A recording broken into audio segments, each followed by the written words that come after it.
The millionaire disguises himself as a homeless man to test and beg from the waitress he had fallen in love with, and was shocked by the way she treated him. The bustling noise of the Golden Rose restaurant filled the air with a mixture of lively conversations and the clinking of silverware against fine china. Amidst this elegant atmosphere, Sarah Foster moved gracefully between the tables, her waitress uniform impeccable and her radiant smile hiding the story of a life that was once filled with luxury and privilege.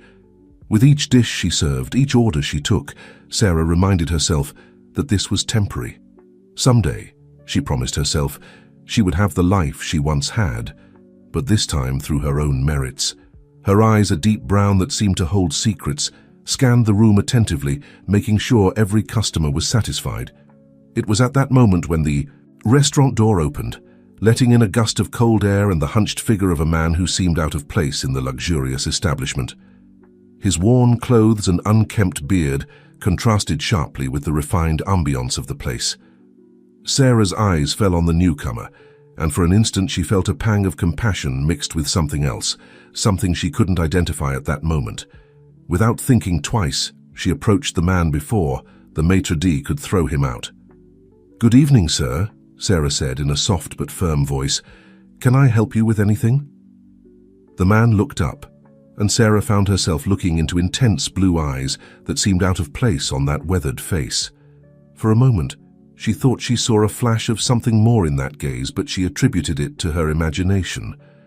I was just looking for a warm place for a moment," the man muttered, his voice hoarse but with an educated tone that surprised Sarah. Without knowing why, Sarah made an impulsive decision. "Come with me," she said, guiding the man to a table in a discreet corner of the restaurant. "I'll bring you something hot to drink." As she walked away to fetch a cup of coffee, Sarah didn't realize that the man was following her with his gaze, a mixture of curiosity and something deeper in his eyes. What Sarah didn't know was that this man, dressed as a homeless person, was actually Michael Alden, the eccentric millionaire who had decided to test human kindness in the most extreme way possible. And at that moment, without knowing it, they had both taken the first step on a path that would change their lives forever. Michael observed Sarah as she moved through the restaurant, her natural grace evident in every movement. There was something about her, an inner strength that shone through her humble exterior, that instantly captivated him. For a moment, he forgot about his plan, his disguise, everything, except the young woman who had shown him kindness without expecting anything in return. When Sarah returned with a steaming cup of coffee, Michael felt his heart race. "Thank you," he murmured, taking the cup with trembling hands. "That's very kind of you." Sarah gave him a warm smile. "It's nothing, we all deserve a little kindness, don't you think?" At that moment, as their gazes met across the table, something changed in the air between them. Neither of them knew it yet, but that chance encounter would be the beginning of a story that would test their hearts, their principles, and everything they thought they knew about love and trust. Michael Alden looked at himself in the mirror of his luxurious penthouse, observing how his clean-shaven face and perfectly combed hair contrasted with the image of the homeless man he had portrayed the night before. His blue eyes, normally cold and calculating, were now filled with confusion and a hint of something he hadn't felt in years. Hope. The memory of Sarah, the waitress at the Golden Rose restaurant, persisted in his mind like a light in the darkness of his existence. Her selfless kindness had touched something deep within him, something he believed had died long ago. With a sigh, Michael moved away from the mirror and headed to the window that dominated the view of the city. As he contemplated the urban skyline, memories of his past assaulted him with overwhelming force. 5 years ago, Emily's laughter echoed in the air as she ran along the beach, her golden hair waving in the wind. Michael chased her, feeling more alive than ever. "Come on, Mike!" Emily shouted, turning to look at him with her green eyes full of joy. "Don't tell me the great businessman can't catch a simple girl." Michael increased his speed, finally catching her in his arms and spinning her in the air. Their laughter mingled with the sound of the waves. "I love you, Emily," Michael whispered, looking into her eyes. I want to spend the rest of my life with you." Emily's smile faded slightly. "Mike, you know I love you too, but your world, all that pressure, the media, I don't know if I can handle it." Michael hugged her tightly. "We'll figure it out together. I promise." But that promise was never fulfilled. 2 weeks later, Emily was fleeing from a horde of paparazzi in her car, lost control on a curve, and Michael closed his eyes tightly, trying to block out the memory of the accident that had taken Emily away from him. Since then, he had immersed himself in his work, building an even larger financial empire but feeling increasingly empty inside. Back in the present, Michael made a decision. He couldn't allow himself to feel again. He couldn't risk another life for his selfishness. Sarah deserved better than him, someone without the weight of his past and his fortune. But even as he told himself this, a part of him yearned to see Sarah again, to feel that warmth she had awakened in his frozen heart. With determination, Michael headed to his closet and took out the worn clothes he had worn the night before. Tonight, he would return to the Golden Rose, not as the millionaire Michael Alden, but as the nameless homeless man who had caught Sarah's attention. Meanwhile, in a small apartment on the other side of the city, Sarah Foster prepared for another day of work.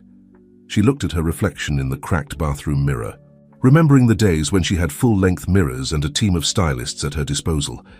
The sound of a persistent cough pulled her from her thoughts. "Dad," she called, quickly leaving the bathroom. "Do you need anything?" In the small living room, converted into an improvised bedroom, her father, Charles Foster, lay in a hospital bed. A shadow of the strong and powerful man he once was, he now struggled against an illness that doctors couldn't name, but that Sarah suspected was the result of stress and shame from having lost everything. "I'm fine, honey," Charles responded weakly. Just remind me why we're doing this, why we're not accepting help from our old friends." Sarah sat on the edge of the bed, taking her father's hand. "Because they weren't real friends, Dad. They turned their backs on us when we needed them most. We're going to get through this on our own, I promise." Charles nodded weakly, closing his eyes. Sarah looked at him with a mixture of love and determination. She would do whatever it took to return her family to where they belonged, but this time she would do it with integrity and by her own means. As she prepared to leave, the face of the mysterious homeless man from the night before appeared in her mind. There was something in his eyes, a depth and a sadness that seemed out of place in someone from the street. Sarah shook her head, pushing those thoughts away. She had more important things to focus on. What Sarah didn't know was that tonight, her encounter with the homeless man would mark the beginning of a journey that would test everything she thought she knew about herself, about love, and about the true meaning of wealth. Night fell over the city as Sarah entered the Golden Rose for her evening shift. The restaurant buzzed with activity. The tables filled with elegant diners and the tinkling of crystal glasses filled the air. Sarah moved between the tables with the grace of someone born for this world of luxury, although now she observed it from the other side of the mirror. As she attended to a group of executives, her eyes drifted towards the entrance. Her heart skipped a beat when she saw the homeless man from the night before timidly enter, his hunched figure contrasting strongly with the luxurious atmosphere of the restaurant. Without thinking twice, Sarah approached him before the maitre d' could intervene. "Good evening," she said with a warm smile. "Would you like to sit at the same table as yesterday?" The man, who was none other than Michael in disguise, nodded gratefully. "You're very kind," he murmured, following her to the corner table. As Sarah walked away to fetch him a coffee, Michael observed her with a mixture of admiration and guilt. Every kind gesture from Sarah made his heart race, but it also intensified his feeling of deceiving her. On the other side of the restaurant, an elegant man entered with a confident step. Nathan Morris, with his impeccable suit and charming smile, scanned the place until his eyes fell on Sarah. A smile of recognition crossed his face. "Sarah Foster," he exclaimed, approaching her. "What a surprise to find you here." Sarah visibly tensed upon recognizing Nathan. "Nathan," she responded coldly, I didn't expect to see you on this side of town." Nathan chuckled softly. "Business brings me here. But tell me, what's the foster heiress doing working as a waitress?" Sarah clenched her fists, struggling to maintain her composure. "Circumstances change, Nathan. Some of us know how to adapt with dignity." From his corner, Michael observed the interaction with growing interest and a pang of jealousy. He didn't want to admit. Nathan, far from feeling offended, seemed intrigued. "I always admired your spirit, Sarah. How about we have dinner together one night, for old time's sake?" Before Sarah could respond, the restaurant manager approached her with a worried expression. "Sarah, there's a problem in the kitchen. We need your help." Grateful for the interruption, Sarah excused herself and quickly headed to the kitchen. As she passed by Michael's table, she gave him an apologetic look. In the kitchen, chaos reigned. One of the chefs had cut himself, and they needed to reorganize the entire production line. Sarah, with a calmness that surprised even her colleagues, took control of the situation. "Marco, you handle the appetizers. Louisa, move to the main courses, I'll take care of desserts," she ordered with authority. In a matter of minutes, the kitchen was functioning efficiently again. As she worked on the desserts, Sarah couldn't help but think about the contrast between her current life and her past. She remembered the luxurious parties, the designer dresses, the jewelry, and how all of that had vanished in the blink of an eye when her father's financial empire crumbled. Back in the dining room, Nathan had sat at a table near Michael's, observing the apparent homeless man with interest. Something about the man's posture, the way he observed the restaurant, seemed familiar to him. Michael, aware of Nathan's gaze, sank deeper into his seat, internally cursing his decision to return to the restaurant. The risk of being discovered was high, but the need to see Sarah had been stronger. When Sarah finally returned to the dining room, with forced professionalism, Nathan smiled, his eyes roaming Sarah in a way that made her feel uncomfortable. "I see the years have treated you well, despite the circumstances," he commented, ignoring the question about the order. "You know, I always regretted how things ended between us." Sarah gripped her notepad tightly. "Nathan, I'm working. If you're not going to order, I'd appreciate it if you didn't waste my time." Nathan's smile tensed slightly. "Come on, Sarah. You know you could be in a much better place than this. Let me help you for old time's sake." At that moment, a crash resounded through the restaurant. All eyes turned to the source of the noise, Michael's table. The man had stood up abruptly, knocking over his chair in the process. His eyes, normally soft, burned with barely contained fury as he looked in Nathan's direction. Sarah, surprised by the supposed homeless man's reaction, quickly approached him. "Is everything okay?" she asked with genuine concern. Michael seemed to come out of a trance. He looked at Sarah, then at Nathan, and finally at the rest of the restaurant that was observing them. I'm sorry," he muttered. "I think it's better if I leave." Before Sarah could stop him, Michael hurriedly left the restaurant, leaving her confused and with a strange feeling of loss. Nathan, for his part, observed the scene with a mixture of curiosity and suspicion. There was something about that homeless man's reaction that didn't add up, and Nathan Morris was not a man who let mysteries pass him by. The following days were a whirlwind of emotions for Sarah. The image of the mysterious homeless man abruptly leaving the restaurant replayed in her mind, mixing with the discomfort produced by Nathan's persistent presence. One afternoon, as Sarah cleaned tables after closing, the manager approached her with a worried expression. "Sarah, I need to talk to you," he said in a serious tone. "Strange things have been happening in the restaurant. Some customers have reported the disappearance of valuable objects." Sarah's heart raced. "What are you insinuating?" she asked, though she feared she knew the answer. The manager sighed. "I don't want to accuse anyone, but that man, the homeless one you've been serving, people have seen him lurking near the tables of wealthier customers." Sarah felt as if she had been punched in the stomach. Could it be true? Was the man who had awakened such intense feelings in her nothing more than a thief? "I'll take care of this," she finally said, her voice barely a whisper. That night, Sarah waited at the restaurant entrance, determined to confront the mysterious man if he appeared, and as if fate had planned it, there he was, approaching with his characteristic gait. "We need to talk," Sarah said without preamble, guiding him to a nearby alley for privacy. Michael, still in his homeless disguise, followed her with a mixture of anticipation and fear. Had she discovered his true identity? Once in the alley, Sarah turned to him, her eyes shining with a mixture of pain and determination. "Who are you, really?" she asked. "And don't lie to me. I know you've been stealing from the restaurant customers."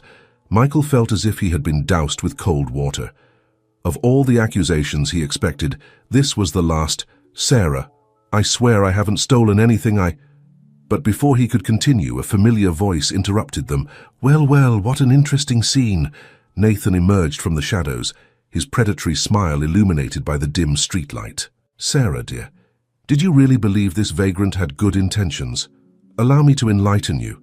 With a quick movement, Nathan approached Michael, and before he could react, ripped off his fake beard and removed his disheveled wig.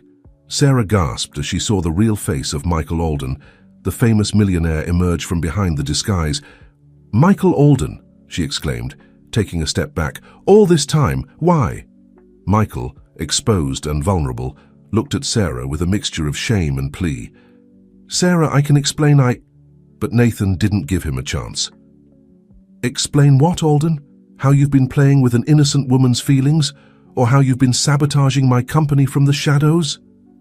Sarah looked from Michael to Nathan, her mind desperately trying to process the situation. "What is he talking about, Nathan?" Nathan smiled bitterly. "Oh, didn't you know? Your dear homeless man here is responsible for my family's ruin, and now it seems he was planning to do the same to you." Michael took a step forward, his face a mask of determination. "That's not true. Sarah, Nathan is manipulating the situation to—" But Sarah raised a hand, silencing him. Her eyes, once full of warmth, were now cold as ice. "I don't want to hear any more lies, not from either of you," she said, looking at both Michael and Nathan. "You've deceived me, you've manipulated me, and I'm sick of it." With those words, Sarah turned around and quickly walked away, leaving the two men in the alley, looking at each other with a mixture of hatred and guilt. As Sarah walked through the dark streets, tears flowed freely down her cheeks. She had believed she had finally found something genuine in her life, something untainted by wealth and deception. But once again, the world had shown her how wrong she was. What Sarah didn't know was that this night of revelations was only the beginning. The real tests and the real opportunities for love and redemption were yet to come. The following days were a whirlwind of emotions for all involved. Sarah, torn between the betrayal she felt and the undeniable attraction she still felt for Michael, immersed herself in her work with renewed intensity. Every dish she served, every table she cleaned, was an attempt to erase the memories of that night in the alley. Michael, for his part, was torn between shame for his deception and the desperate desire to explain himself. Several times he found himself outside the Golden Rose, observing from afar, waiting for a moment to talk to Sarah. But every time he saw her, his determination faltered. How could he explain that his lie had been born from a genuine desire to be loved for who he was, not for his fortune? Meanwhile, Nathan Morris wasted no time. With Michael's identity exposed, he saw the perfect opportunity to advance his plans.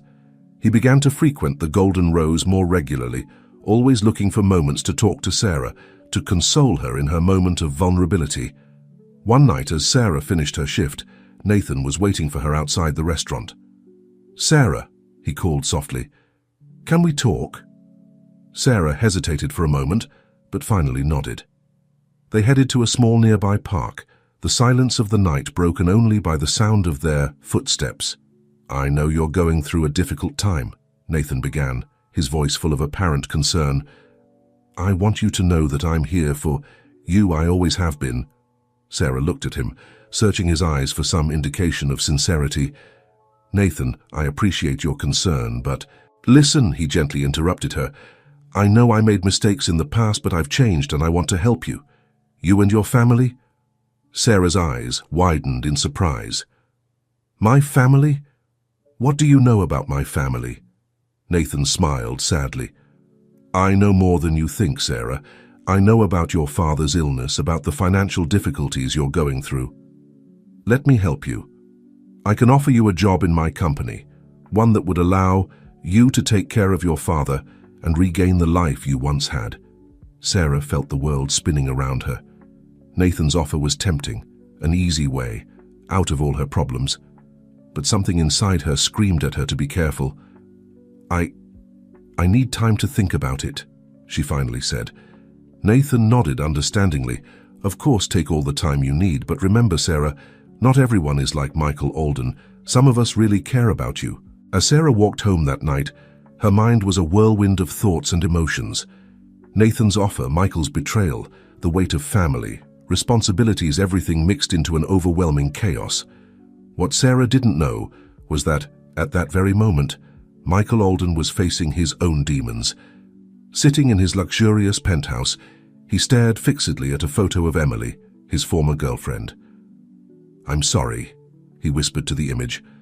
I'm sorry for not being strong enough, for letting fear control me, but no more.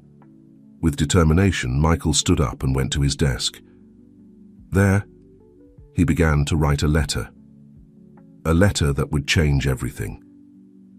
Dear Sarah, he began to write, I know I don't deserve your forgiveness, but you at least deserve the truth.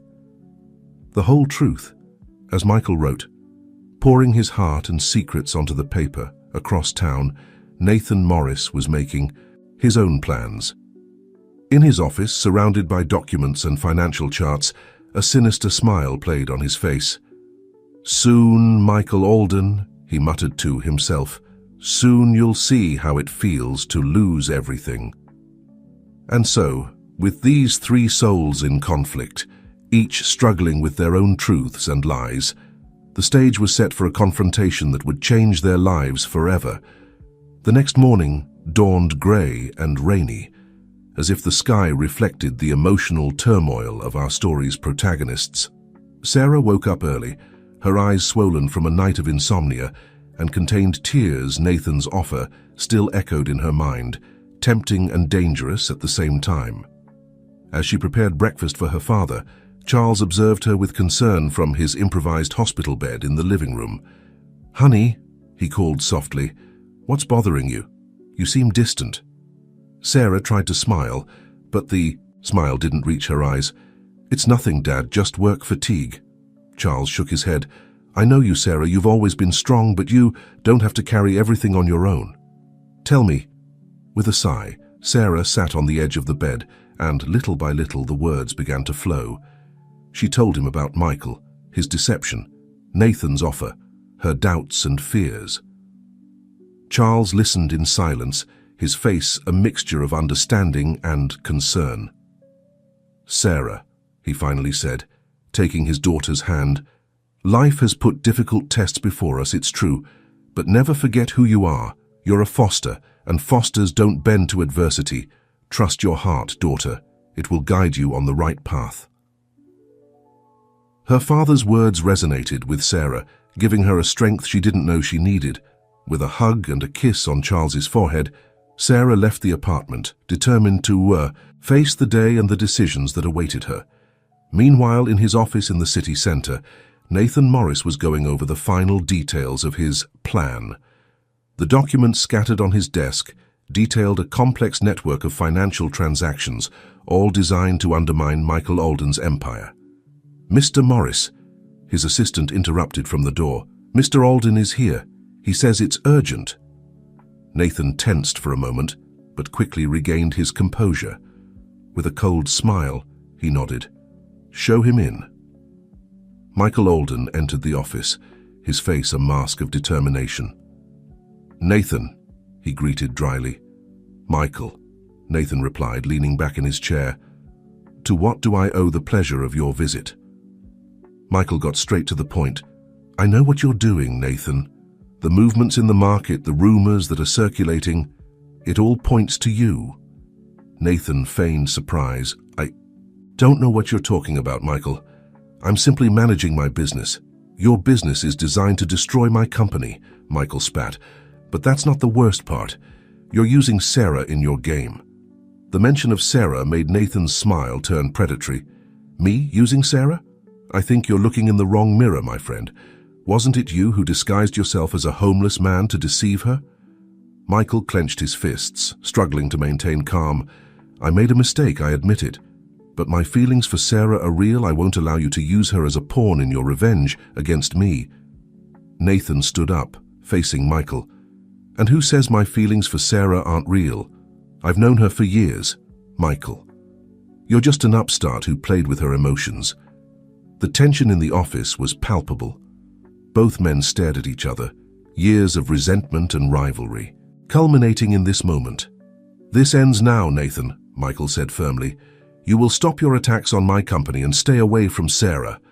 Nathan laughed humorlessly. Or what, Michael? You think you can threaten me? I have as much to lose as you do in this game, and I don't intend to back down. Before Michael could respond, his phone rang. Seeing the number, his face paled. I have to go, he said abruptly, heading for the door. This isn't over, Alden, Nathan shouted as Michael hurried out. Meanwhile, at the Golden Rose, Sarah was moving between tables with a distant mind. Her conversation with her father that morning had left her thoughtful, questioning every decision she had made in recent days. Suddenly, a commotion at the restaurant entrance caught her attention. A group of journalists had entered, cameras in hand, frantically searching for someone. There she is, one of them shouted, pointing directly at Sarah. It's her, the waitress who won the heart of millionaire Michael Alden. Sarah froze, the camera flashes momentarily blinding her. How had they found out?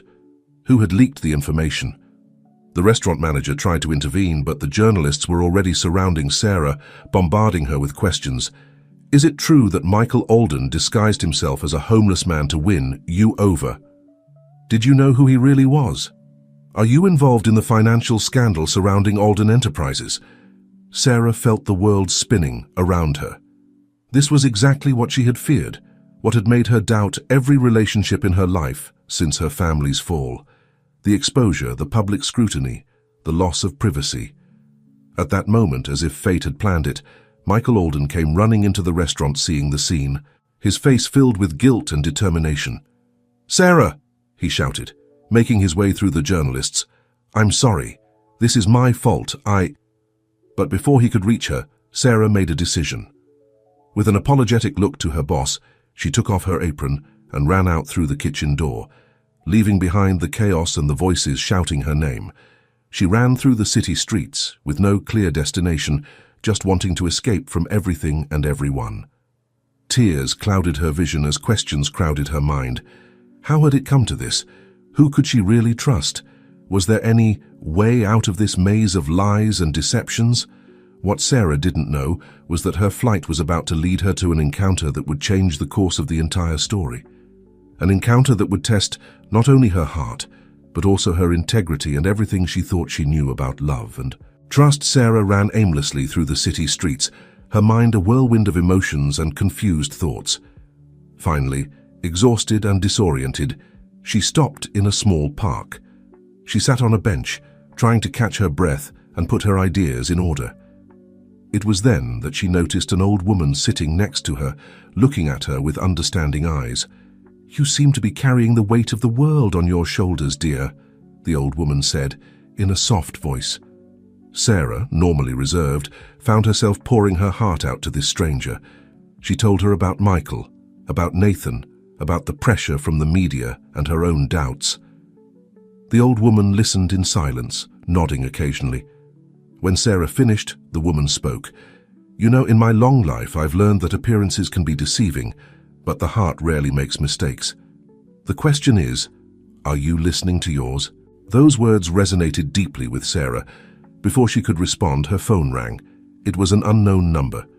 With trembling hands, she answered. Sarah Foster? Said a female voice on the other end of the line. This is Dr. Martinez from Central Hospital. It's about your father. Sarah's heart stopped for a moment. What's happening with my father? His condition has worsened, the doctor explained. We need to perform emergency surgery, but the cost. Sarah closed her eyes, feeling the world crumbling around her. I understand, she said in a trembling voice. "I'll be there as soon as possible." As she hung up, Sarah realized that the old woman had gone, leaving in her place a small note. "The truth always comes to light. Trust your heart."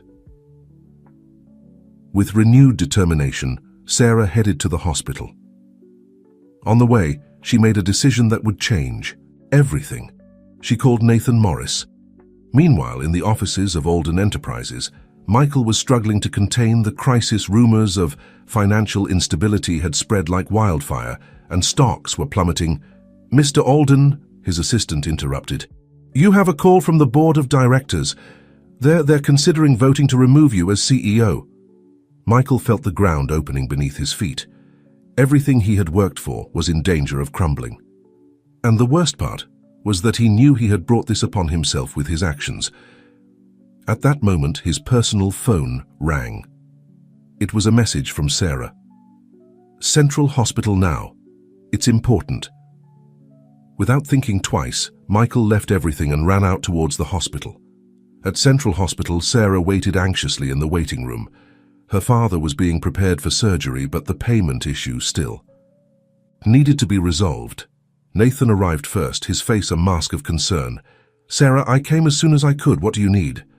Before Sarah could respond, Michael burst into the room. Seeing Nathan, his face hardened. "What are you doing here?" "I called him," Sarah intervened, her voice firm. "I called both of you." The two men looked at her in surprise. "My father needs urgent surgery," Sarah explained. "A surgery I can't afford. So here we are. You two who say you care about me, who say you love me, prove it." Michael and Nathan looked at each other, the rivalry and resentment evident in their eyes. "I'll pay for the surgery," Nathan said quickly. "No," Michael interrupted. "I'll do it." Sarah raised a hand, silencing them. "I don't want your money, I want the truth. The whole truth about you, about your intentions, about everything that's been happening. And I want it." Sarah smiled through her tears. "I'm fine, Dad, and you will be too, I promise you." As she held her father's hand, Sarah made a decision. A decision that would change not only her life, but that of everyone involved in this complicated story of love, lies, and redemption. What Sarah didn't know was that her decision would trigger a series of events that would test not only her love, but also her integrity and everything she thought she knew about herself and others. The real challenge was just beginning. The following days were a whirlwind of emotions and difficult decisions for everyone involved. Charles Foster's surgery was a success, thanks to a mysterious anonymous benefactor who covered all expenses. Sarah suspected who it might be, but decided not to investigate for the moment. While her father recovered, Sarah made a radical decision. She quit her job at the Golden Rose and, to everyone's surprise, accepted a position at Nathan Morris's company. Her reasoning was simple. She wanted to understand the business world from the inside to never again be a victim of others' machinations. Michael, for his part, faced the biggest crisis of his career. The board of directors of his company had called an emergency meeting to decide his future as CEO. As he prepared to face the board, he couldn't stop thinking about Sarah and how his actions had affected not only his life, but that of everyone around him. The morning of the board meeting, Michael received an unexpected visit in his office. It was Sarah. "Sarah," he said, surprised, "I didn't expect to see you here." Sarah looked at him with a mixture of emotions in her eyes. "I came because I think you need to hear something before that meeting." Michael looked at her expectantly, his heart beating. "First, what you did disguising yourself and deceiving me was unforgivable," Sarah began. "But I also understand why you did it. Fear can make us commit terrible mistakes." Michael lowered his gaze, the guilt evident on his face. "However," Sarah continued, "what you do now, how you handle this crisis, that will define who you really are, not just as a businessman, but as a person." Her words hit Michael hard. He looked at Sarah, seeing in her the strength and integrity that had captivated him from the beginning. "Thank you," he said softly. "I don't know if I'll ever be able to earn your forgiveness, but I promise you, I'll do the right thing." Sarah nodded, a small smile on her lips. "That's all I ask." With that, she turned to leave but stopped at the door. "And Michael, thank you for the hospital. I know it was you." Before Michael could respond, Sarah was gone, leaving him with a renewed determination to face what was coming. Meanwhile, in Nathan Morris's offices, the atmosphere was one of contained celebration. Rumors of Michael Alden's fall had caused Nathan's company's stocks to rise considerably. "Sarah," Nathan exclaimed upon seeing her enter, just in time for the good news. "It seems our friend Alden is about to lose everything." Sarah looked at him coldly. "And that makes you happy, Nathan?" Nathan's smile faltered for a moment. "Well, it's just business, dear. Besides, after what he did to you, I thought you'd be happy." Sarah shook her head, her gaze firm. "Revenge never brings happiness, Nathan. I thought you would have learned that by now." Before Nathan could respond, his assistant rushed into the office. "Mr. Morris, you have to see this," he said, turning on the TV on the wall on the screen. Michael Alden was standing in front of a podium surrounded by journalists. His face showed a determination that Sarah had never seen before. "Good afternoon," Michael began. "I have called this press conference to make an important announcement. After much reflection, I have decided to resign from my position as CEO of Alden Enterprises." A murmur of surprise ran through the press room. Nathan smiled triumphantly, but Sarah noticed that Michael wasn't finished. "However," Michael continued, "this is not the end of Alden Enterprises. Over the past few weeks, I have been working on a restructuring plan that will not only save the company, but make it stronger and more ethical than ever." Michael proceeded to detail a plan that involved selling non-essential assets, reinvesting in sustainable technologies, and a new corporate social responsibility program. But what really caught everyone's attention was his final announcement. "And to demonstrate my commitment to this new direction, I will donate 50% of my personal fortune to a foundation dedicated to helping small business owners and disadvantaged communities. It's time we use our resources to make a real difference in the world." The press room erupted in applause and questions. Nathan turned off the TV, his face a mask of fury. "This is a trick," he shouted. "He's manipulating the press." Sarah, however, smiled. She knew Michael's words were sincere.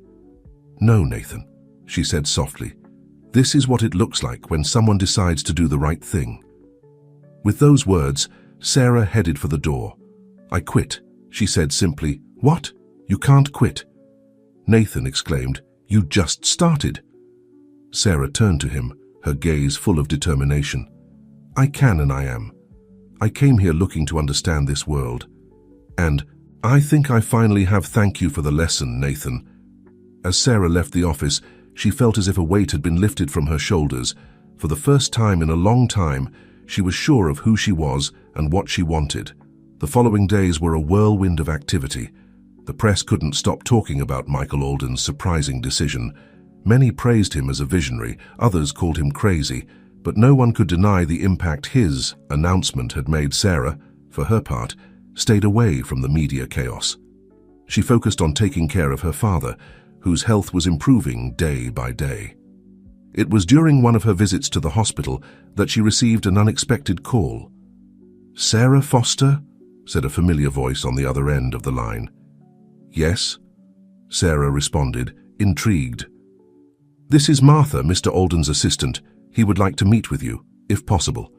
He says he has a proposal to make to you."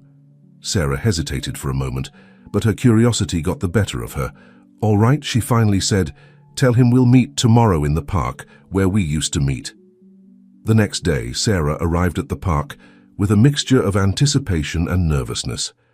She saw Michael sitting on a bench, dressed casually, very different from the powerful CEO he used to be. "Thank you for coming," Michael said when Sarah sat down beside him. "Your assistant said you had a proposal," Sarah responded. Getting straight to the point, Michael nodded, taking a deep breath before speaking. "The foundation I mentioned in the press conference, I want you to run it." Sarah looked at him surprised. "Me? But why?" "Because I trust you," Michael responded sincerely. "Because you've shown you have the heart and integrity needed to do something truly good in this world, and because I want to make amends for my mistakes. and I believe this is the best way to do it." Sarah remained silent for a moment, processing the offer. "And what about us?" she finally asked. "About what happened between us?" Michael looked her in the eyes, his gaze full of regret and hope. "That depends on you, Sarah. I know I hurt you, and I'll understand if you can never forgive me. But if you give me the chance, I'd like to try to earn your trust again. This time, without disguises, without lies. Just me with all my faults and mistakes." Sarah felt her heart racing. She knew that the decision she made at this moment would change the course of her life. She looked at Michael, seeing in his eyes the sincerity that had always been there, even behind the homeless disguise, the foundation.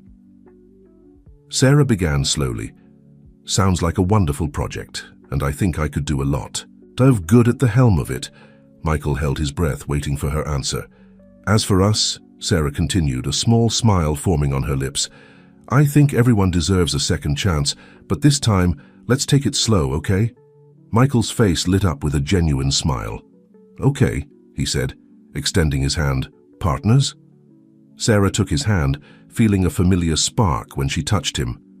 "Partners?" she confirmed. As they sat in the park, talking about their plans for the foundation and for the future, neither of them noticed the figure observing them from afar. Nathan Morris, with a mixture of anger and resignation on his face, turned around and walked away. He knew he had lost, not only Sarah, but also the battle he had been fighting for so long. What none of them knew was that this wasn't the end of their story, but just the beginning of a new chapter. A chapter full of challenges, growth, and perhaps a love stronger and truer than any they had known before. The following months were a whirlwind of activity for Sarah and Michael. The Alden Foundation for Community Development, as they finally called it, quickly became a beacon of hope for many people in need. Sarah immersed herself in her new role with passion and determination. Her personal experience of having gone from wealth to daily struggle gave her a unique perspective that proved invaluable to the foundation. She organized microcredit programs, training workshops, and community development, projects that began to change lives. Michael, for his part, remained true to his word. Although he was no longer the CEO of Alden Enterprises, he remained the main shareholder and used his influence to promote more ethical and sustainable policies. In addition, he worked side by side with Sarah at the foundation, contributing his business experience and network of contacts. Their relationship, as they had agreed, progressed slowly. They went out to dinner, spent time together working on foundation projects, and little by little, the trust between them was rebuilding. One afternoon, while reviewing proposals for a new project, Sarah noticed that Michael seemed distracted. "Are you okay?" she asked, gently touching his arm. Michael looked at her, a mixture of emotions in his eyes. "There's something I need to show you," he finally said. Intrigued, Sarah followed Michael to his car. They drove in silence through the city until they reached a neighborhood Sarah knew well. It was where she and her father had lived after losing their fortune.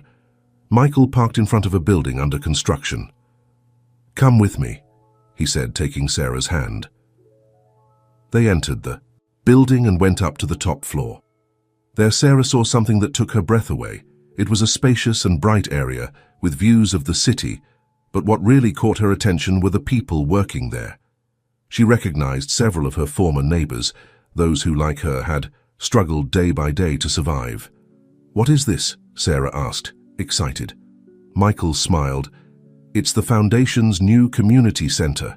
But it's not just that we've hired people from the neighborhood to build and manage it. It's an economic and social development project." Sarah felt tears filling her eyes. "Michael, this is incredible."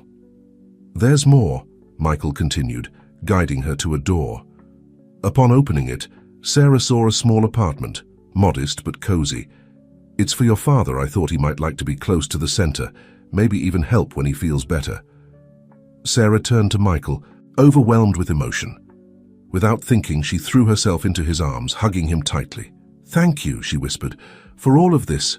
Michael hugged her back, feeling that he was finally doing things right. "No, Sarah. Thank you for giving me a second chance, for showing me what really matters in life." They looked into each other's eyes, and at that moment, all the history they had lived through, all the lies and misunderstandings, seemed to vanish. There were only the two of them left, stronger and wiser for the trials they had faced. Slowly, their faces drew closer. The kiss they shared was soft, full of promises and a love that had matured through difficulties. When they separated, Sarah smiled. "I think we're finally on the same path," she said softly. Michael nodded, his heart full of hope. "And it's a path I want to walk with you, if you'll let me." As the sun set over the city, bathing the community center in a golden light, Sarah and Michael stood there, embracing, contemplating the future they had built together, a future full of possibilities, of second chances, and of a love that had overcome all tests. But even in that moment of happiness, neither of them could imagine the challenges that still awaited them, because the past has a way of resurfacing when least expected, and the decisions of the present always have consequences in the future. While Sarah and Michael worked tirelessly at the Alden Foundation across town, Nathan Morris sank deeper and deeper into his own bitterness and resentment. The fall of his financial empire, accelerated by Michael's unexpected move, had left him in a precarious position. One night, as he drank alone in his now almost empty office, Nathan received an unexpected visit. It was Emily, Michael's ex-girlfriend, whom everyone believed dead. "Emily," Nathan exclaimed, believing the alcohol was playing tricks on him. "But you were dead?" Emily completed with a cold smile. "Almost. But it turns out I have a special ability to survive." Nathan stared at her, his mind working at full speed. "Why are you here? Why now?" Emily sat down across from him, her eyes shining with a mixture of cunning and revenge. "Because I think we have a common enemy, Nathan, and together we could destroy him." Meanwhile, at the Alden Foundation, Sarah and Michael were celebrating the success of their latest project. They had managed to implement a financial education program that was helping hundreds of families out of poverty. "I can't believe how far we've come," Sarah said, looking at the charts and testimonials on the office wall. Michael hugged her from behind, resting his chin on her shoulder. "And this is just the beginning," he murmured. Their moment of intimacy was interrupted by a knock on the door. It was Martha, Michael's assistant, with a worried expression on her face. "Mr. Alden, there's something you need to see," she said, handing him an envelope. Michael opened the envelope and pulled out a series of photographs. His face paled upon seeing them. They were photos of Emily, clearly recent, coming out of an office building.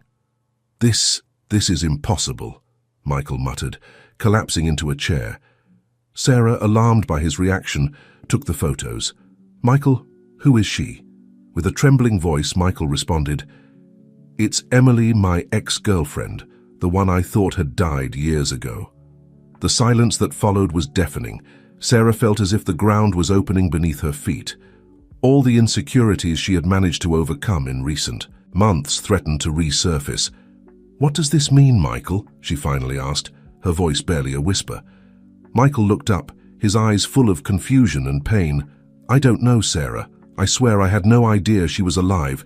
This changes everything." Sarah felt her heart shrinking. "Everything?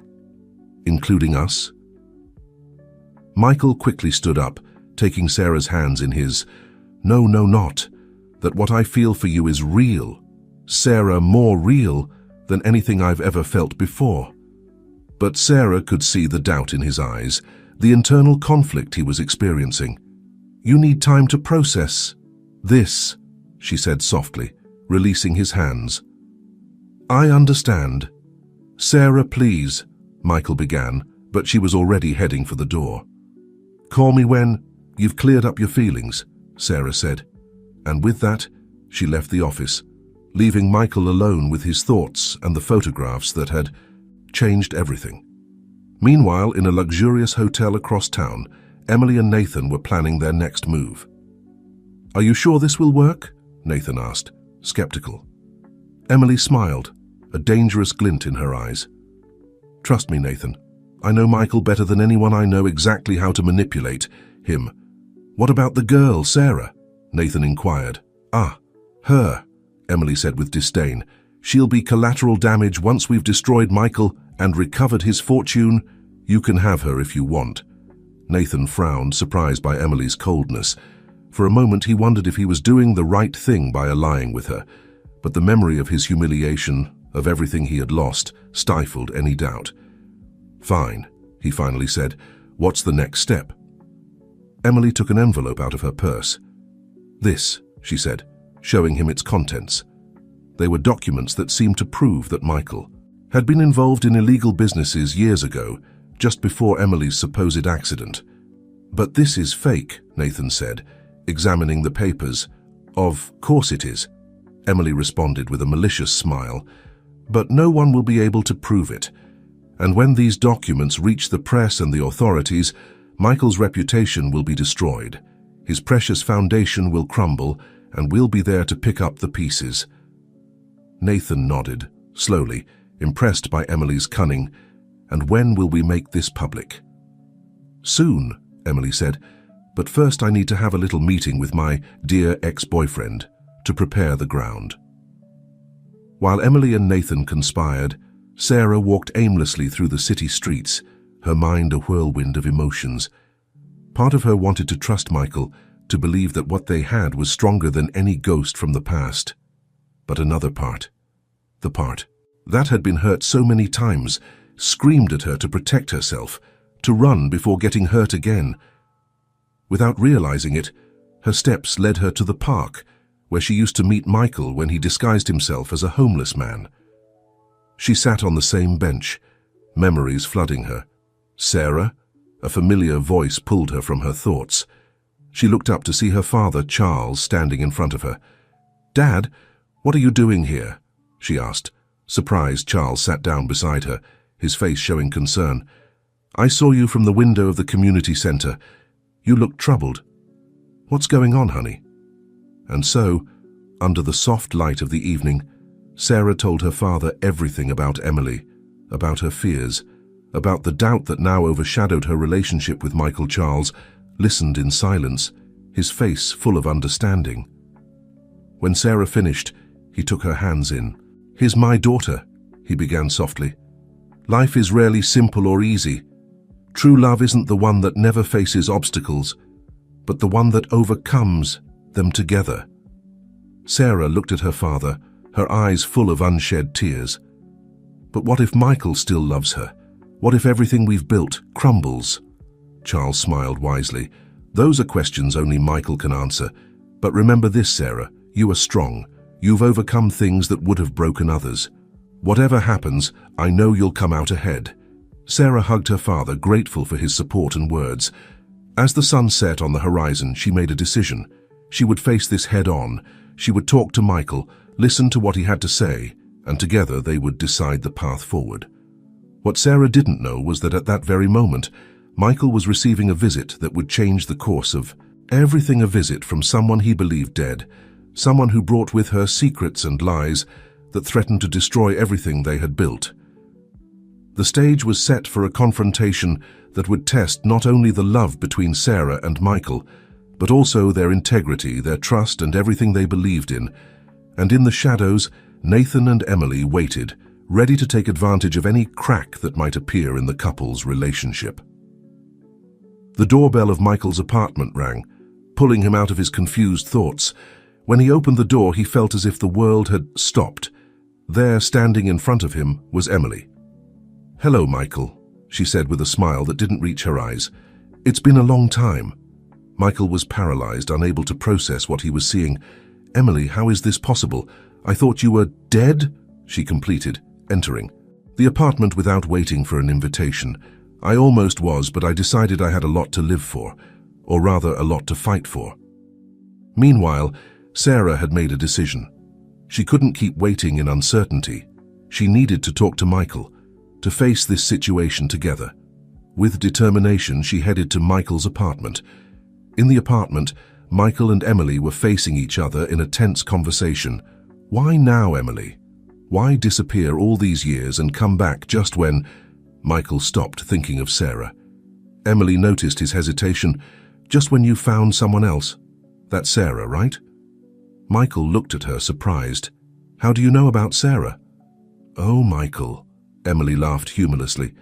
I know. Many things. Like, for example, some shady business you were involved in just before my accident. Michael's face paled. What are you talking about? I never what, Michael? Emily interrupted, pulling some documents from her purse. Never made deals with shell companies to evade taxes, never manipulated the market for your benefit? Michael took the documents, his mind working at full speed. This is false, Emily. I never did any of this. Maybe, Emily said with a cold smile. But do you think anyone will believe you when this comes to light? Your precious foundation, your relationship with Sarah, everything will crumble. At that moment, the doorbell rang again. Michael, still in shock from Emily's accusations, opened the door without thinking. It was Sarah. Michael, we need to talk, Sarah began, but stopped when she saw Emily in the apartment. Oh, I'm sorry, I didn't know you had company. The silence that followed was deafening. Michael looked from Sarah to Emily, his mind a whirlwind of emotions. And thoughts, Sarah, this isn't what it looks like, he finally said. Emily seized the moment to intervene. Oh, isn't it? Michael, dear, I think it's time we were honest. Sarah, feeling she was in the middle of something much bigger than she imagined, took a step back. I think I should go. No, Michael exclaimed, taking her hand. Please stay. We need to clear this up. The next few minutes were a roller coaster of revelations. Michael explained who Emily was, their history together, and the supposed accident Emily, for her part, insinuated about Michael's alleged illegal businesses, sowing doubt in Sarah. Michael, Sarah finally said, her voice trembling, is it true? Were you involved in illegal business? Michael looked her in the eyes, his face a mask of determination. Sarah, I swear on my life that I wasn't. These documents are fake. I don't know what's going on, but I promise you I'll find out the truth. Sarah wanted to believe him, but doubt had already been sown. I need time, she finally said, to process all of this. As Sarah headed for the door, Emily stopped her. Sarah, I know this is difficult, but I think you deserve to know the whole truth about Michael. Why don't we meet tomorrow, just us two? Sarah looked at Michael, who seemed to want to protest, but finally nodded. All right, Sarah said, tomorrow. When Sarah left, Michael turned to Emily, his face a mixture of pain and fury. What are you plotting, Emily? Why are you doing this? Emily smiled, but the smile didn't reach her eyes. Oh, Michael, this is just the beginning. Soon you'll understand what it feels like to lose everything. With those enigmatic words, Emily also left, leaving Michael alone with his thoughts and fears. Meanwhile, in a cafe across town, Nathan anxiously awaited news from Emily. When he received a text message with just 2 words, "It's done," he smiled with satisfaction.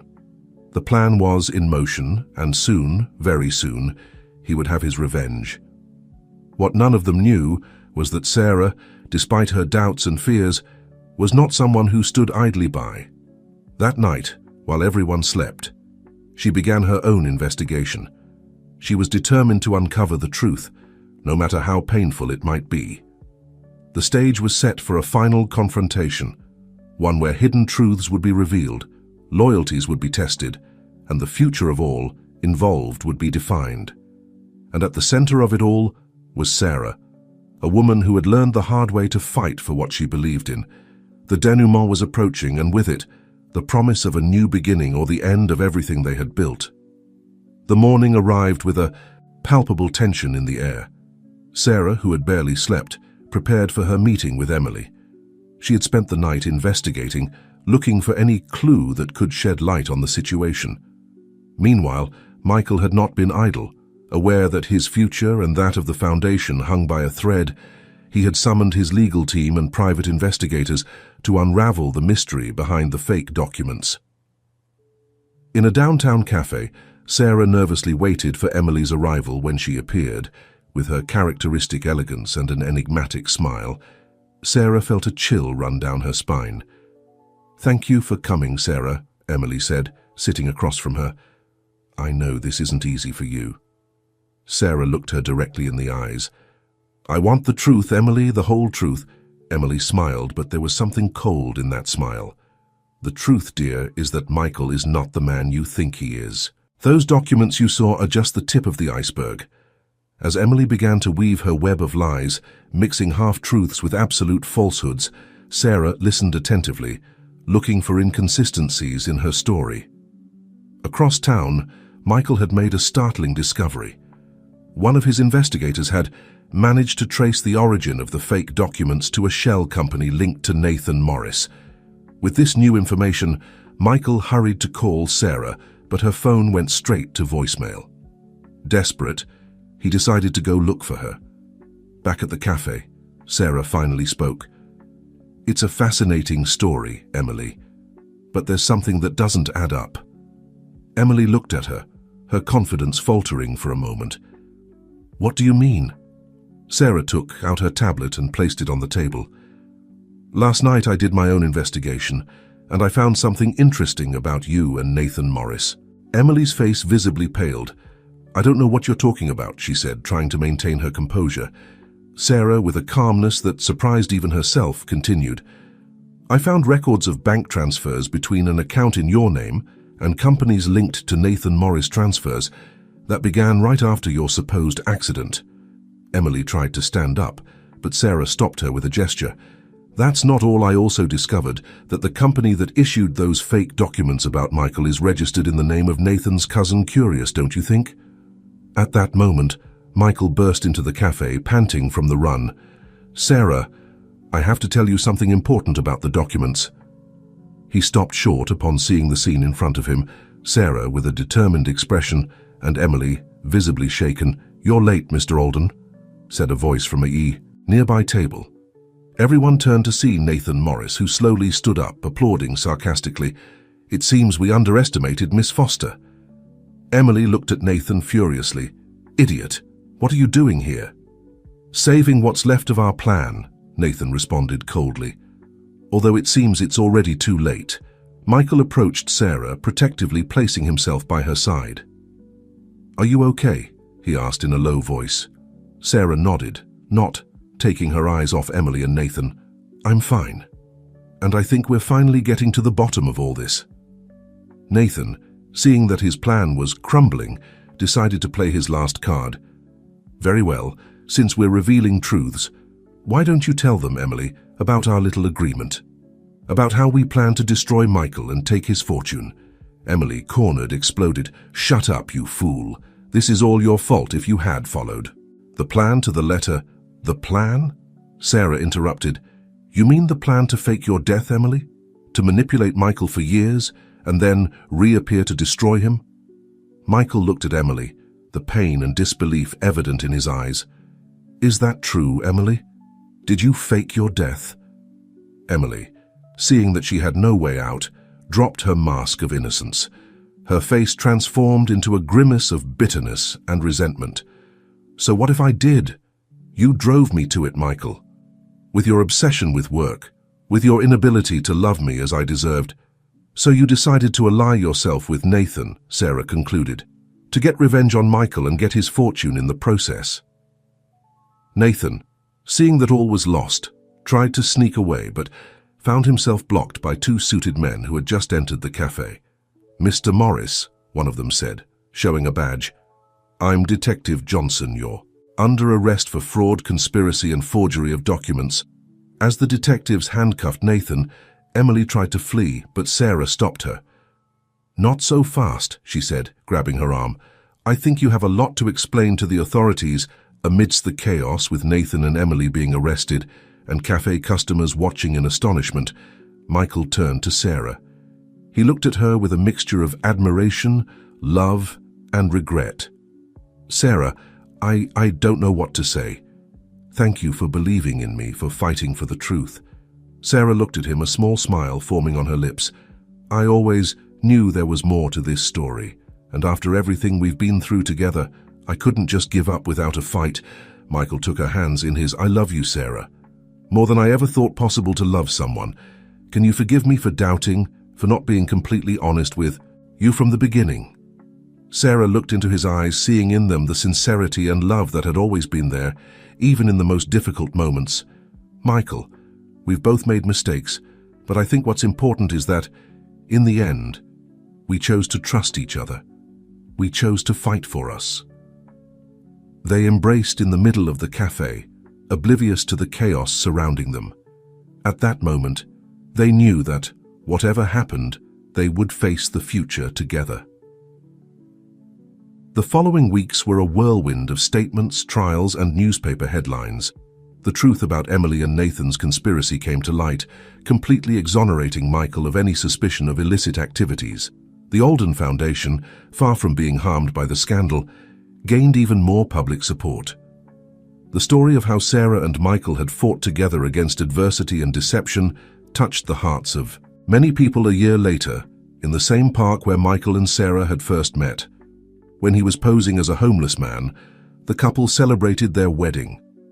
Surrounded by friends, family, and beneficiaries of the foundation, Sarah and Michael vowed eternal love. Charles Foster, fully recovered and radiant with pride, gave his daughter away at the altar. "I always knew you'd find your way, my little girl," he whispered before handing her over to Michael. As they exchanged vows, Sarah and Michael reflected on the incredible journey that had brought them to this moment. They had faced lies, betrayals, and doubts, but their love had prevailed. "I promise to love and respect you every day of my life," Michael said, his voice full of emotion. "I promise to always be honest with you and to fight by your side no matter what.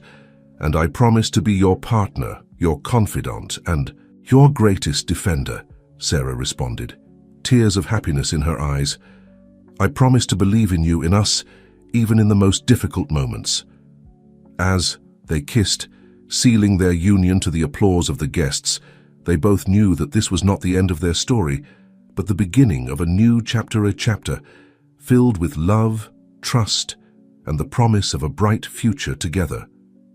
And so, in a city that had witnessed their struggle and triumph, Sarah and Michael began their life together, not as a fallen heiress and an eccentric millionaire, but as two people who had found in each other their true home and strength.